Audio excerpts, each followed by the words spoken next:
नमस्कार, मैं हूं निहाली आपके साथ और आप देख रहे हैं राष्ट्रीय तक न्यूज। चलिए नजर डालते हैं आज की खबर की ओर। धुले की गली नंबर 4 स्थित भार बाजार से चोरों ने एक व्यापारी का लाखों रुपए का बैग चुरा लिया।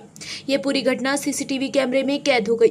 बार बार हो रही घटनाओं से व्यापारी सड़कों पर उतर आए और पुलिस प्रशासन व नगर निगम प्रशासन की कुव्यवस्था के खिलाफ रोष व्यक्त किया। इस समय व्यापारियों ने जिला अधिकारी और पुलिस अधीक्षक को एक ज्ञापन सौंपकर अपनी समस्याएं रखी। धुले की गली नंबर 4 स्थित धुलिया ट्रेडर्स तेल की दुकान के व्यापारी गोकुल बधान अपनी बाइक पर पैसों का बैग बंद कर रहे थे, तभी चोरों ने पैसों का बैग चुरा लिया। इस घटना से भार बाजार में हड़कंप मच गया और व्यापारियों में दहशत का माहौल।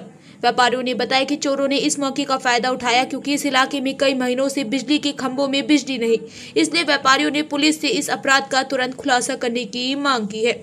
इस अवसर पर व्यापार वाणिज्य धुले व्यापारी संघ के अध्यक्ष सुभाष कोटी, उपाध्यक्ष गोकुल बधान, किशोर अग्रवाल, सुधाकर पाचपुते सहित बड़ी संख्या में व्यापारी उपस्थित रहे।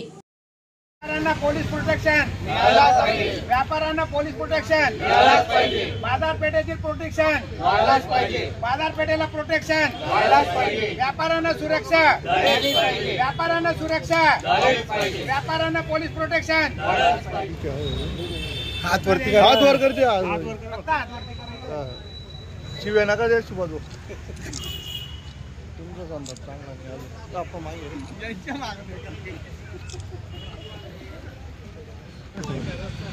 धुळे शहरातील धुळे ट्रेडर्स या आस्थापनेचे आमचे ABCD असोसिएशनचे उपाध्यक्ष गोकुळजी बधान हे काल रात्री आपली दुकान बंद करून घरी जात असताना त्यांच्या दुचाकीवरनं लाखो रुपयांची पिशवी लंपास झालेली आहे।